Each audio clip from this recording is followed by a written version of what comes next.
We interrupt your local broadcast for a special news report. Ladies and gentlemen, boys and girls, look to the heavens. A rogue planet dubbed Momongo now hangs in our skies. A cosmic stranger on a collision course with history. But this is no lifeless rock. A brave team of scientists has pierced the void and returned with an impossible report.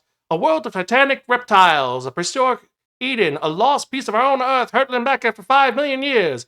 But they are not alone. Mixed with the noble explorers are rats in the hole. Criminals who stored away with schemes as dark as space itself. Now, amid the thunder lizards and under the watchful eye of the legendary detective Sunsab Kuban, a new battle for survival begins. Will science triumph, or will the lost world become a lawless frontier? Stay tuned. The fate of two worlds now depends upon it. Spiraken Manga Review, episode 609. Hello and welcome to an episode of the Spiraken Manga Review. I'm your host, Zan, saying konnichiwa, aloha, buongiorno, and what's up? Hope you're doing well and hope you're excited for another funful episode of this awesome podcast you can find at www.spiraken.com or youtube.com/Spiraken. We're also on Blue Sky, Stitcher, Spotify, and various other social media sites. Just type in SPIRAK and I'm guaranteed you find us one way or the other. And remember, if you're watching on YouTube, remember to like, share, subscribe, and as always, click on that bell for notification when we release new episodes. Hope you're doing good and hope you're excited, because I'm actually excited to be talking about manga that's been in my collection for over 15 years, and it is one of the earliest mangas ever written. This is one all the way back from 1948. It is not the earliest manga that's been out, but it is one of my rare gems that I found by accident. And what is this manga that I'm talking about? What is the one that I spun on, that one that only the Wheel of Manga? Well, that manga that we're talking about is Lost World by Osamu Tezuka. And this is one of the first sci-fi novels he ever wrote after New Treasure Planet, after New Treasure Island, after Heidi of the Alps. This is one of the first ones he ever did that was in the sci-fi realm, and is actually considered one of his earliest inserts into the sci-fi trilogy that he created, which started out with this in 1948. The next manga that he talks about in this is one called, I believe it's Starstruck, but this is a very monumentous title that is very old. Also, before I forget, I have to explain that with most Dark Horse comics, these are unedited, and a lot of things from 1940s were not considered good. We didn't realize that they were negative at the time, and they were made in ignorance, but ignorance doesn't excuse impoliteness. So there are some things in here which are a little negative. But overall, this is a very old comic that reads like an old comic book. It's a manga that is one of the oldest one, and it's the story of a murder that happens right in the beginning. Someone gets shot and killed. And this is a shonen manga. And the person that got shot and killed, the reason why is because in this person who got shot and killed, he had a false eye. And in the false eye was a obsidian stone. And what is so special about this obsidian jewel? Well, this obsidian jewel is known as a space rock. And space rocks have the power to make anything happen. Why? We'll find out. But after this murder occurs, an alarm goes off. The man who's been murdered's assistant shows up, and his other assistant, a small anthropomorphic rabbit named Mimio. And Mimio is the assistant to the scientist, and the butler, who is the guy who's with a really big honking nose, he's very worried about the situation because a murder happened. So what are they going to do? Who could save the day? Well, unfortunately, they're going to have to talk to someone who knows what's going on. And the other person who knows what could possibly is going on is that one that only the greatest detective of all time, Shizuku Ban, also known as Mr. Mustachio. If you're familiar with Astro Boy, this is one of the major characters in the Tezuka Star System, his casting of characters in various mangas. Mustachio-kun has been shown in many things. But Mustachio and Mimio are going to figure out what happened. Why was this person murdered? Why did they steal his false eye? What is going on? Well, after going to Mimio's former master, the person who made Mimio what he is today, and we're talking about the super brilliant child genius Kenichi Shikishima, who is Osamu Tezuka's first major protagonist, we discover what happened. Because besides Shikishima-san's love of turning animals into intelligent beings by giving them the brain of humans and teaching them about human things, kind of funny, a little splaps it back and forth. And yes, that is Dagwood in the corner. There's a lot of references to old comic books in this story. that Shinichi has, after educating all of these animals, has discovered something unique, something cool, something very odd. You see, once every 5 million years, a planet appears in the sky and passes by. And what is this planet that we're talking about? This planet is known simply as Mamango. And Mamango is a plant that crosses Earth, and there's something unique about it. There's a weird element that rained from this planet in its wake, and these space crystals. The space crystals are space stones. They have unlimited potential, unlimited power. If you use them, you can do tons of things with this.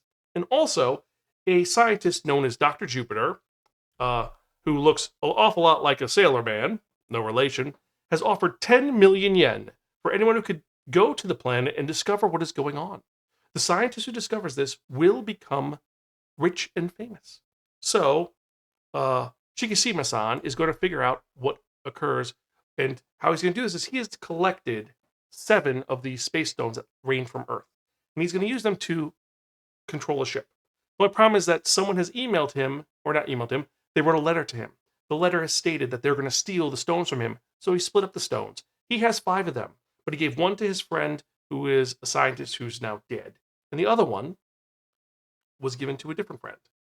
Fortunately, trust never works out, and an evil group has come to take these stones in a very horrible way by pretty much just mugging people. And then after they are mugged, after they are taken, what are they going to do? Well, it's up to Shinsaku-ban and Mimio to save the day. But that's not the end of this story. That's the beginning of this story, because what happens after they get the stones back is they're going to go to this planet to discover what is going on. And they have a complete crew. They have Makeru Butamo, who creates the ship, this guy with a rattier mustache than Mr. Mustachio. You have Satsuban, who's going to go as the muscle. You have Shikishima-san, who is the leader. Mimio is going to be the communications officer. And then a couple other scientists who are just generic. We don't know their names. And then, last and certainly not least, we have a pair of sisters. And these sisters are very unique because Butamo-kun made them. They're plant women. They're originally plants, but they have been given the form of humans. So they look like humans, and they think that Shikishima should be their brother. Very weird. They kind of edited some stuff because of age and whatnot. I think in the Japanese translation, it's actually they wanted to be more familiar, if you get my drift. But that is what it is. And they end up on this planet. They crash land. Things happen. Also, the bad guys who are trying to steal the stones end up on the ship. They're going to take it over, find out what's going on, steal as much as they can, and get back to Earth. And the planet is filled with, guess what?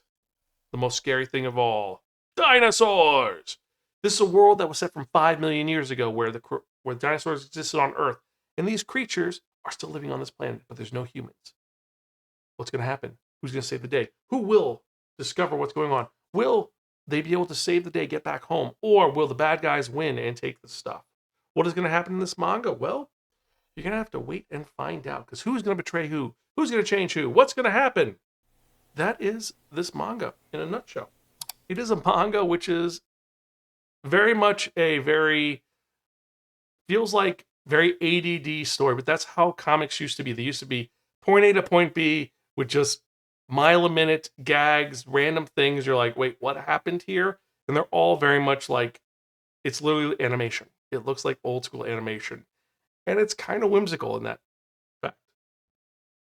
And I love the fact that it is this whimsical art style that is so old school, and so many weird things that happen in it. Like, you have dinosaurs that look really cute, and then they do horrible things. Like, here's a dinosaur. I didn't get the image, but it's a dinosaur shaking up water off after taking a bath. But then another dinosaur gets splashed. Oh no, what's going to happen? The other dinosaurs are going to attack him, and then he kills him, but he's not dead. But then he dies, and another dinosaur shows up, and he's going to eat them too.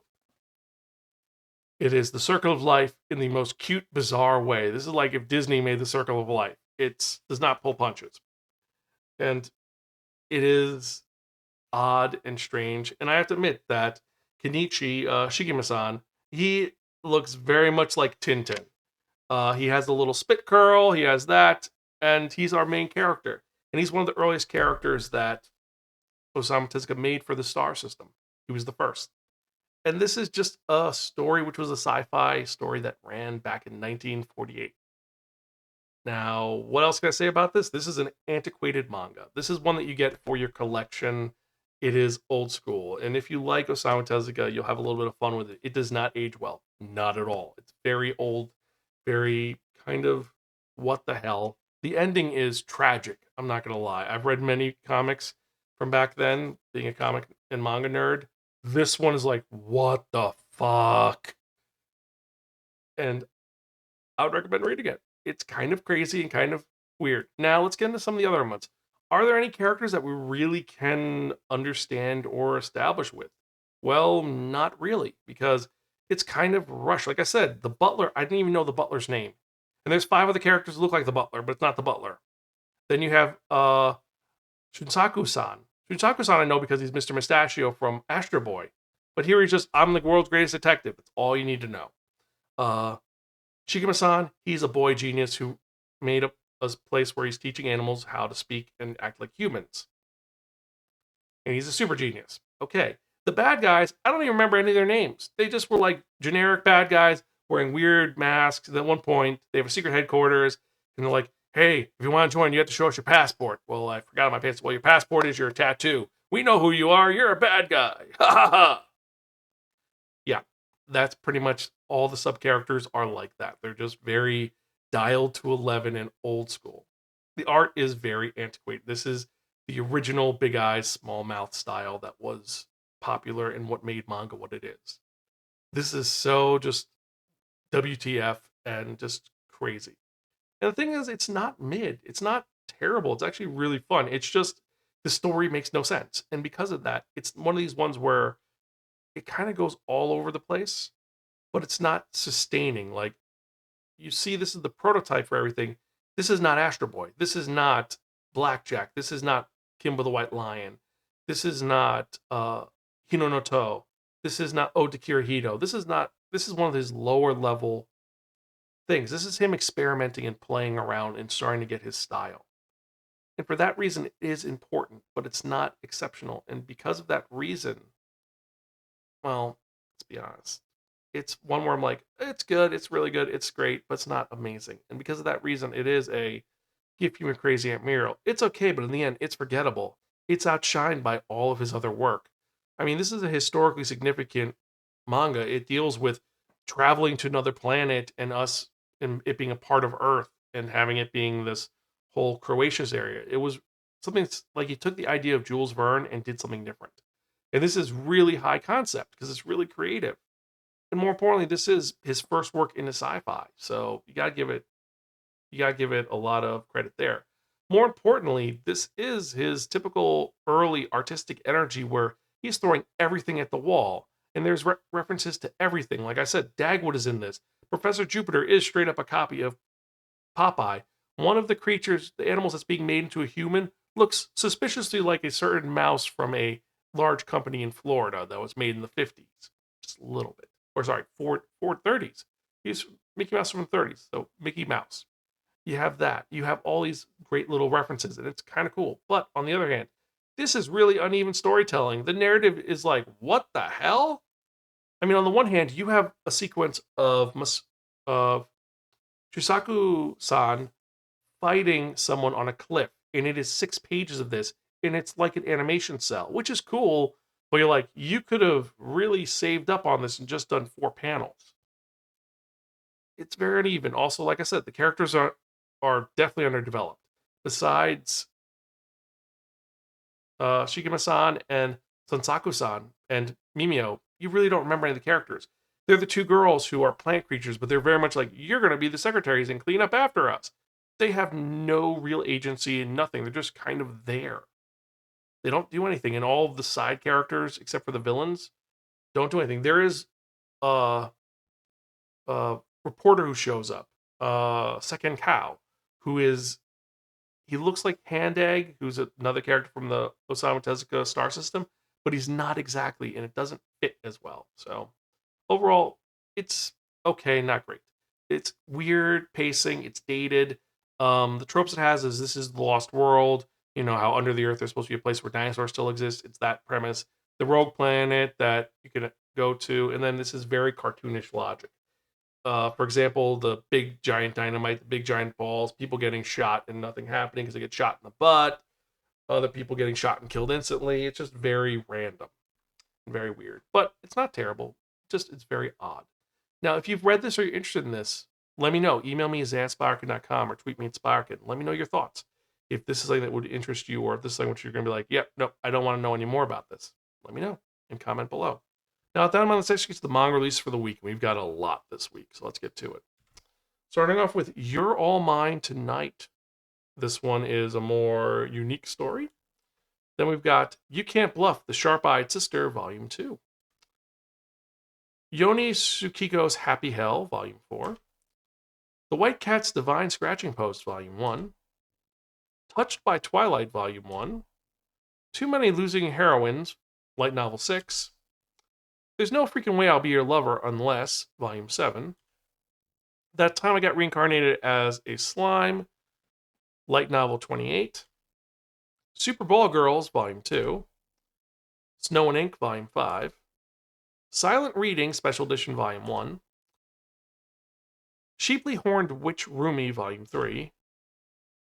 Senpai is an Otokonoko, My Cross-Dressing Classmate, Volume 4. Painter of the Night, Book 2.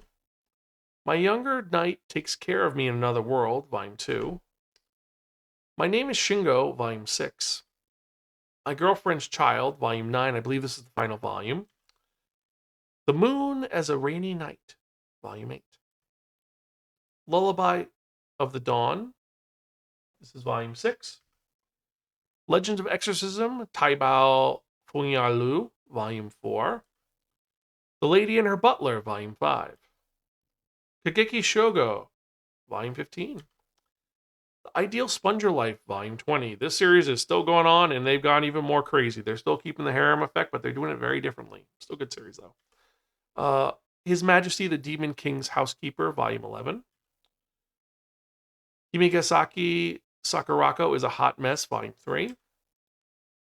Haberdashery Ginokusei, Part 2.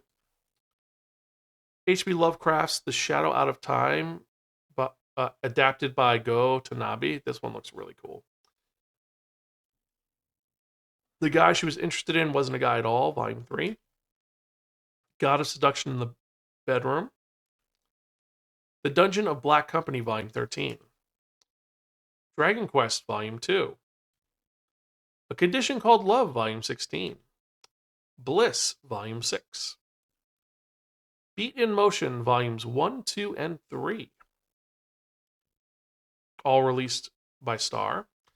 Then you had Beast Complex, Volume 4. The Barbarian's Bride, Volume 5. Backstabbed in a backwards dungeon. My trusted companions tried to kill me, and thanks to my Gift Unlimited gacha, I got level 9999 friends and sought for revenge my former party members and the world.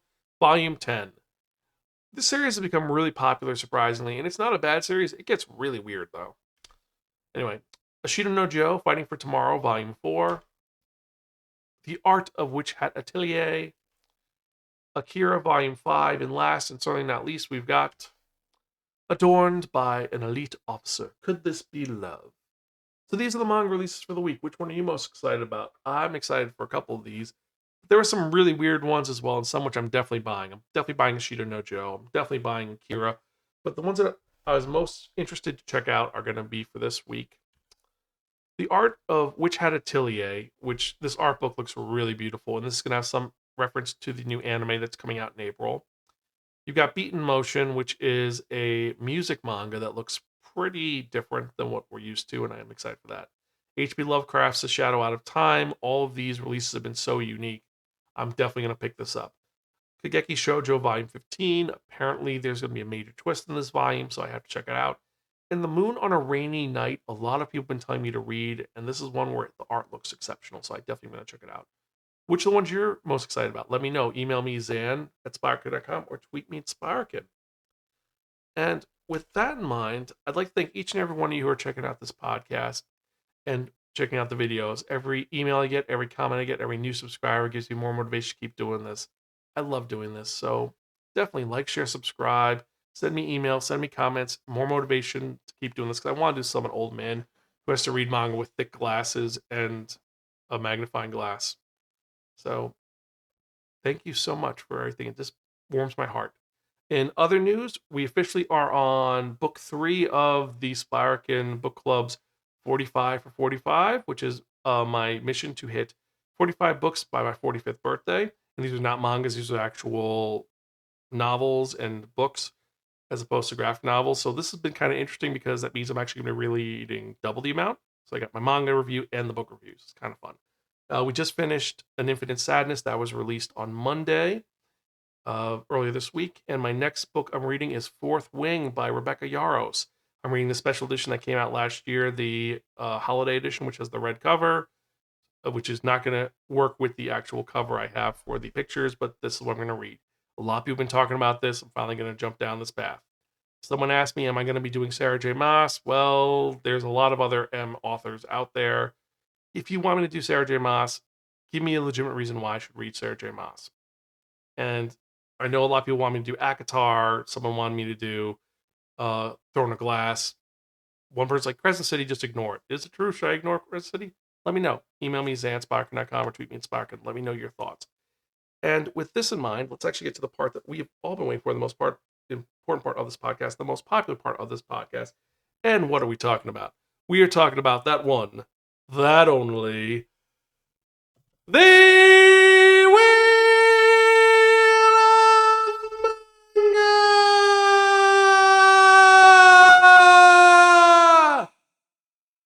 Yes, friends, the Wheel of Manga, except no substitute. Now, what is the Wheel of Manga? The Wheel of Manga is a Wheel of Fortune with 10 slots on it. What I'm going to do is I'm going to spin the wheel.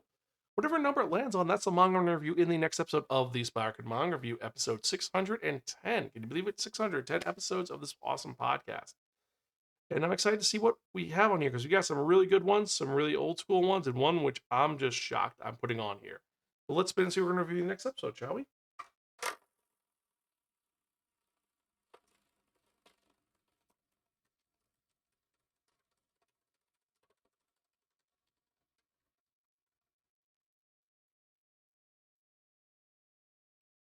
Number 10, Kamado, or Kamuto. This is a manga that apparently was really popular for the first week and everyone sold out of. But that's the one we're going to be reviewing in the next episode. Number 10, Kamuto. So let me know what your thoughts are. If you think this is going to be a good manga, if it's a bad manga. Also, if you have a list of manga you want me to review, email me, zanspiraken.com, or comment down below your list of 10 mangas. Just be aware that since I've been doing this for 610 episodes, there's a lot of manga I reviewed. So there may be some that I have talked about already. I may link them, or if it's been re-released, I may redo them. Someone said I should check out the new Gunsmith Cats release. Who knows? But anyway, I hope you enjoyed this episode. As usual, I am your host, Zan. I am Gonzville. I'll catch you next time. And as always, keep reading manga. See you later.